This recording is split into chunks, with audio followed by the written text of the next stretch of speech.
Bonjour et bienvenue sur la chaîne Hélios, l'émission qui interviewe les défunts.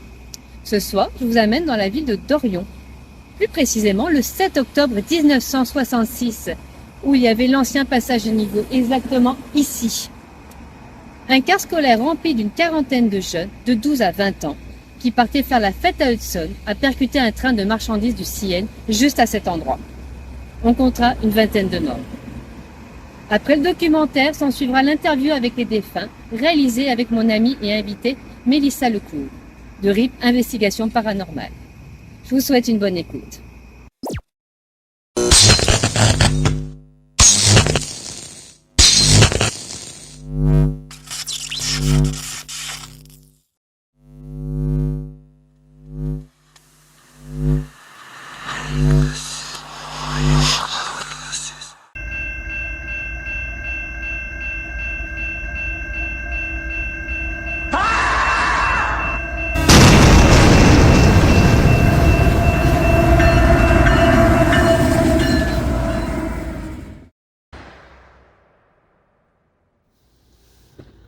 Le soir du 7 octobre 1966, une quarantaine de jeunes se rendaient à une soirée dansante à Hudson pour célébrer les élections du conseil étudiant de la Cité des Jeunes, la première école secondaire polyvalente du Québec, récemment ouverte à proximité de Vaudreuil. C'était le week-end de Thanksgiving et les étudiants joyeux chantaient Sissy Rider de Animal. Alors que l'autobus s'approchait du passage à niveau de l'avenue Saint-Charles, selon les témoignages de l'époque, les barrières auraient été abaissées alors qu'un train de voyageurs en direction de Montréal passait à environ 100 km/h. Mais dès que la barrière sud s'est levée vers 19h40, l'autobus s'est avancé dans le passage à niveau, juste sur la trajectoire d'un train de marchandises du CN en direction ouest, roulant à une vitesse estimée à 80 km/h. Le train n'a pas eu le temps de s'arrêter. La violente collision a coupé l'autobus en deux. 18 passagers et le chauffeur du bus ont été tués presque instantanément lorsque le train de 101 wagons a entraîné la partie avant du bus mutilée sur les voies sur plus d'une centaine de mètres. L'arrière du bus a fait plusieurs tonneaux avant d'être englouti par les flammes dans un fossé. Les victimes de l'accident étaient âgées de 12 à 20 ans, la plus âgée étant le chauffeur du bus, Marcel Fleury. Une autre victime de l'accident a succombé à ses blessures 9 jours plus tard à l'hôpital Lakeshore de Pointe-Claire. De plus, une vingtaine d'élèves souffriront de blessures physiques et psychologiques. D'après les habitants, pendant plusieurs jours, une odeur de fumée et de chair brûlée plana sur les lieux de l'accident.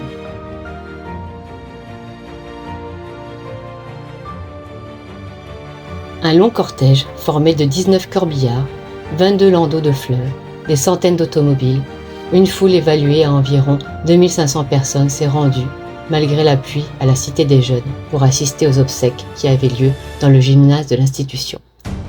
Il n'y avait pas de place pour tout ce monde, et une bonne moitié des gens ont dû rester dehors sous la pluie pendant qu'à l'intérieur était chanté le service funèbre.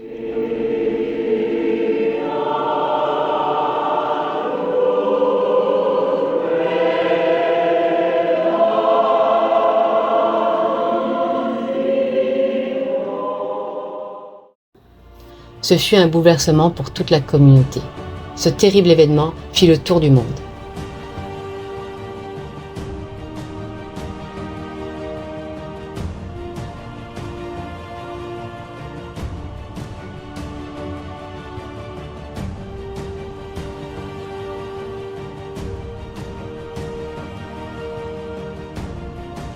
À qui revient la responsabilité ? Nous savons que, la veille, des techniciens du CN avaient fait des vérifications sur la boîte électrique de la barrière et le lendemain de l'accident, ce seront les mêmes qui iront voir cette boîte. Mais l'enquête de la commission des transports, qui est de juridiction fédérale, préférera soupçonner des élèves qui auraient soulevé la barrière et permis au bus d'avancer. Plusieurs témoignages que j'ai lus prétendent avoir vu des silhouettes, des ombres noires vers la barrière sud. Ces déclarations seront rejetées par l'enquête du coroner, qui est de juridiction provinciale. Elle déclarera les décès accidentels. De plus, les habitants de Dorion ont été plusieurs fois témoins de la défectuosité de ces dernières. Le jury de l'enquête du coroner a dénoncé une grande négligence de la part du CN et de la commission des transports, qui n'a pas voulu prendre sa part de responsabilité. La première mesure urgente qui a été prise par le jury a été de mettre en place un double viaduc qui remplacera le passage à niveau. Il fut mis en place en novembre 72, plus de 6 ans après cette tragédie.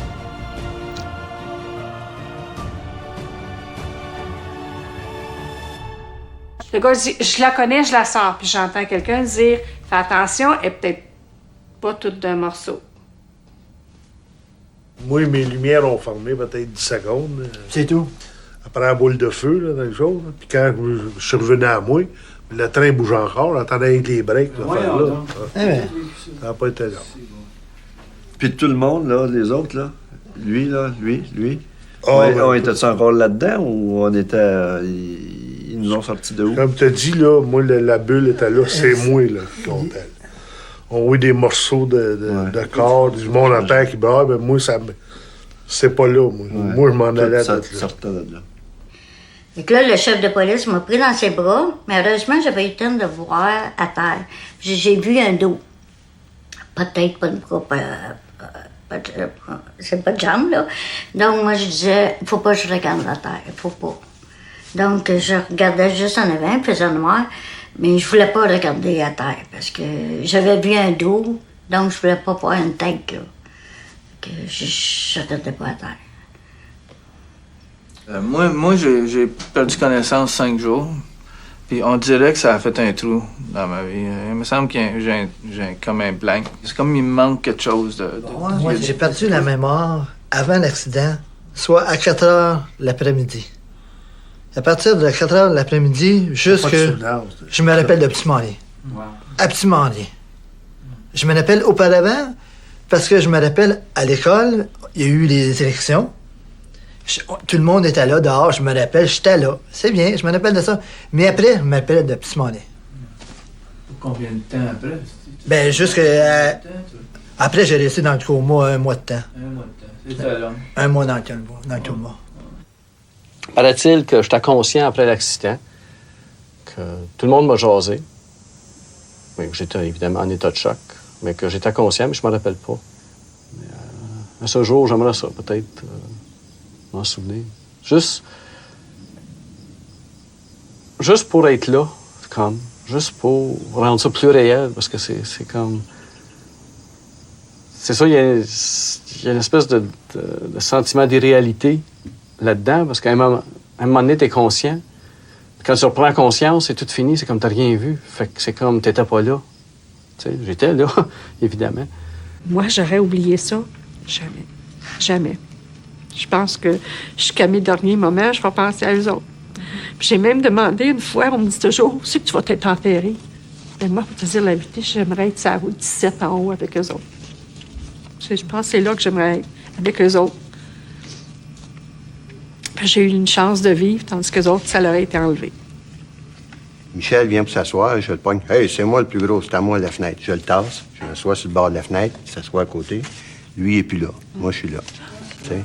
Fait que c'est quoi, là? Fait que j'ai été des semaines, des mois à me manger les doigts et à me dire c'est de ma faute, il est mort par ma faute, ou je me sentais coupable. Il faut en parler. Il faut en parler pour sortir parce que c'est nos émotions qui étaient refoulées en nous autres pendant tant d'années. Parce que nos émotions, on n'a pas appris à les sortir. Ils ne voulaient pas qu'on les sorte de toute façon. T'sais, ça pouvait être le secret, là. Mais c'est pas évident. Moi, j'ai trouvé ça quand même difficile à vivre. Mais là, je suis fière d'être capable d'en parler. Drôle, hein? Des fois, si t'as un père ou une mère qui est décédé, des fois, tu sens leur présence. Puis tu sens que...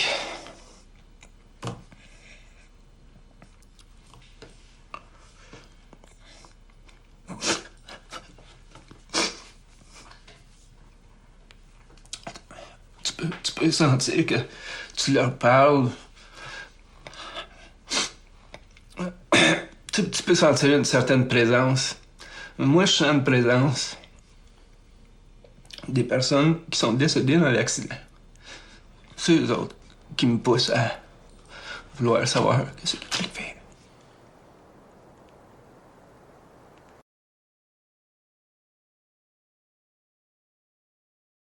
L'enquête se fait avec Mélissa de RIP Investigation Paranormale. Allô? Est-ce que il y a un jeune qui a fait partie de cet accident qui est avec nous?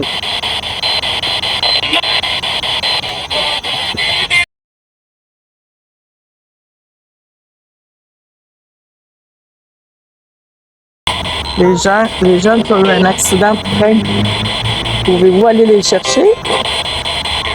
S'il vous plaît. J'aimerais ça avoir une réponse claire, s'il vous plaît. Est-ce que quelqu'un avec nous?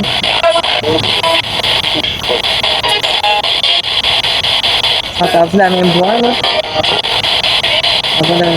C'est quoi ton nom?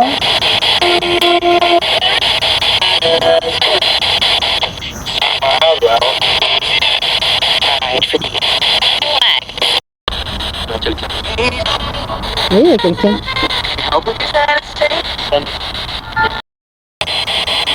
Vous pouvez vous asseoir à côté de nous si vous voulez. Hein.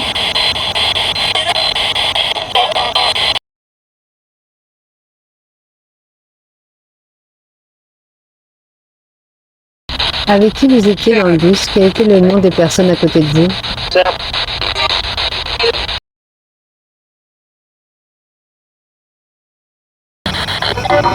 Est-ce que vous êtes encore là? Le choc a été violent. Est-ce que vous savez que vous êtes décédé? Est-ce qu'il y en a qui ont vu quelqu'un soulever la barrière?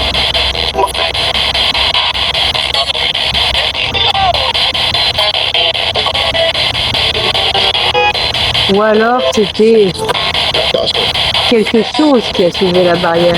J'ai entendu, je pense que...